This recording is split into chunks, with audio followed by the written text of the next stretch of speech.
syukran lillah, salatan wa salaman ala rasulillah, amma ba'd. Langsung saja pada kesempatan kali ini saya akan menyampaikan materi dari pelajaran atau mata kuliah Ulumul Hadis, yakni materi tentang Inkarus Sunnah. Yang pertama, kita akan masuki pengertian daripada Inkarus Sunnah. Secara bahasa, kata Inkarus Sunnah terdiri dari dua kata, yaitu kata ingkar dan sunnah. Adapun kata ingkar yang mempunyai arti tidak mengakui dan tidak menerima, baik di lisan maupun di hati. Singkatnya, ingkar secara terminologis berarti menolak, tidak mengetahui, tidak mengakui, dan tidak menerima sesuatu, baik lahir dan batin atau lisan dan hati, yang mana dilatar belakangi oleh faktor ketidaktahuannya atau faktor lain, misalnya karena malu atau gengsi, kesombongan, keyakinan, dan lain-lain sebagainya. Menolak sunnah atau mengingkari sunnah sebagai hujjah dalam beragama, pada umumnya ahli hadis menyebutnya sebagai ahli bid'ah dan menuruti hawa nafsunya. Mereka ahli bid'ah yang mengikuti kemauan hawa nafsunya, bukan kemauan hati dan akal pikirannya. Mereka itu adalah kaum Khawarij dan Mu'tazilah. Jadi dari definisi di atas dapat kita pahami bahwasanya Inkarus Sunnah adalah paham atau pendapat perorangan atau paham kelompok, dan bukan gerakan dan aliran. Paham Inkarus Sunnah bisa jadi menolak keseluruhan sunnah, baik itu sunnah mutawatir dan sunnah ahad, atau menolak yang ahad saja dan atau sebagiannya saja.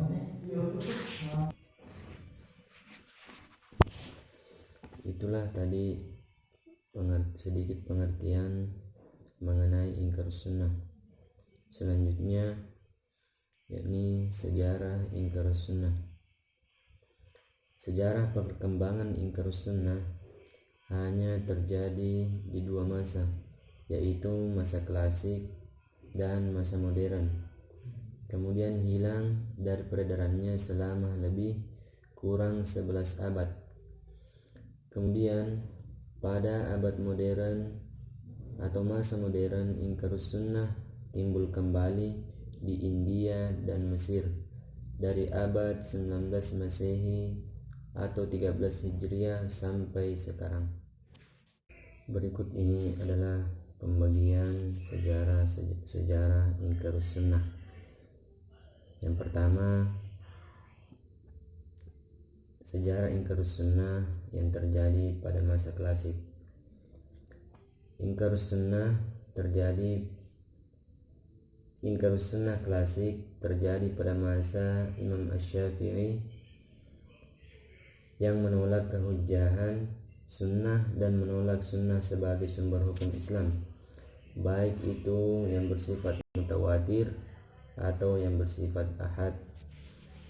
Imam Syafi'i yang dikenal sebagai Nasirus Sunnah atau pembela sunnah pernah didatangi oleh orang yang disebut sebagai ahli tentang mazhab yang menolak seluruh sunnah, baik sunnah yang bersifat mutawatir dan ahad.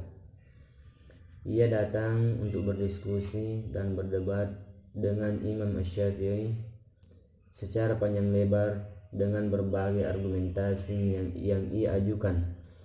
Namun semua argumentasi yang dikemukakan orang tersebut dapat ditangkis oleh Imam Asy-Syafi'i dengan jawaban yang argumentatif, ilmiah, dan rasional, sehingga akhirnya ia mengakui dan menerima sunnah Nabi.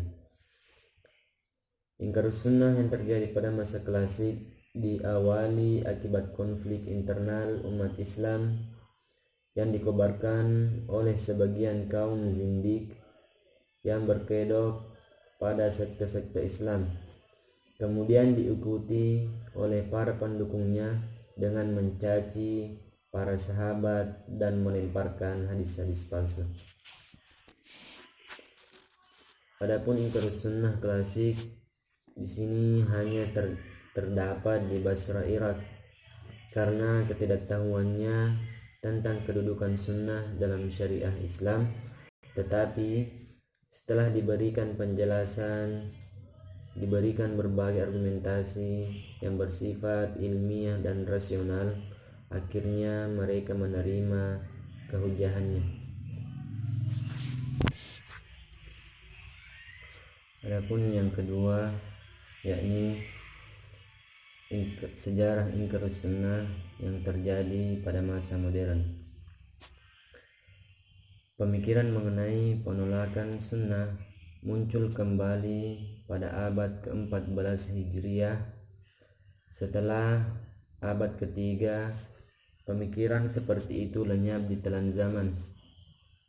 Mereka muncul dengan bentuk dan penampilan yang jauh lebih berbeda dari ingkar sunnah yang terjadi pada periode klasik, yang mana kemunculan mereka lebih terpengaruh pada pemikiran kolonialisme yang ingin menghancurkan dunia Islam.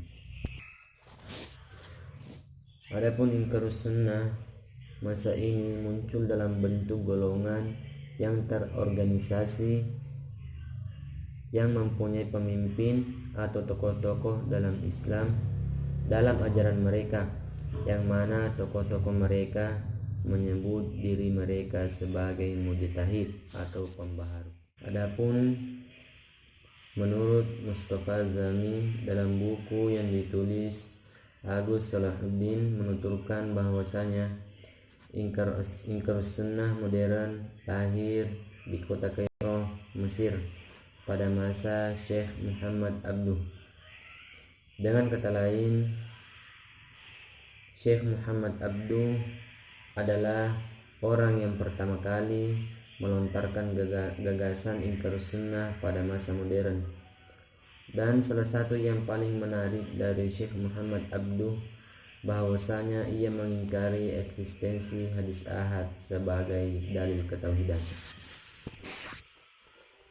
Selanjutnya, argumen tentang ingkar sunnah.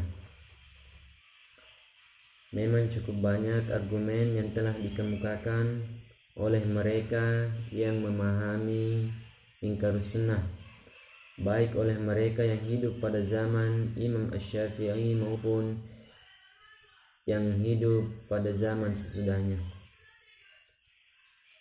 Dari berbagai argumen yang banyak jumlahnya itu, ada yang berupa argumen-argumen nakli atau dari ayat Al-Quran dan hadis, dan ada yang berupa argumen-argumen non-nakli, yaitu bukan dari Al-Quran dan hadis. Adapun argumen lain terhadap ingkar sunnah terbagi atas 3, yakni yang pertama, agama bersifat konkret dan pasti. Mereka berpendapat bahwasanya agama harus dilandaskan pada suatu hal yang pasti. Apabila kita memanggil dan menggunakan atau memakai sunnah, berarti landasan agama itu tidaklah pasti. Al-Quran yang kita jadikan landasan itu, landasan agama bersifat pasti, seperti dituturkan dalam Al-Quran surah Al-Baqarah ayat 2, yakni dzalikal kitabu la raiba fihi hudal lil muttaqin.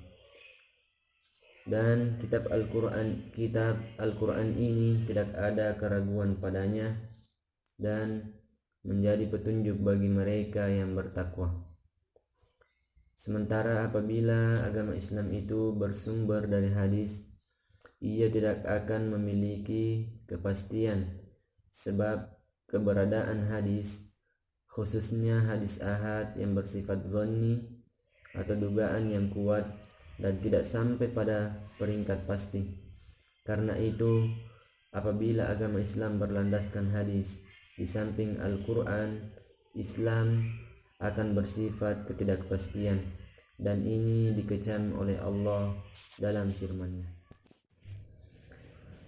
Selanjutnya yang kedua, argumen yang kedua, yakni Al-Quran sudah lengkap.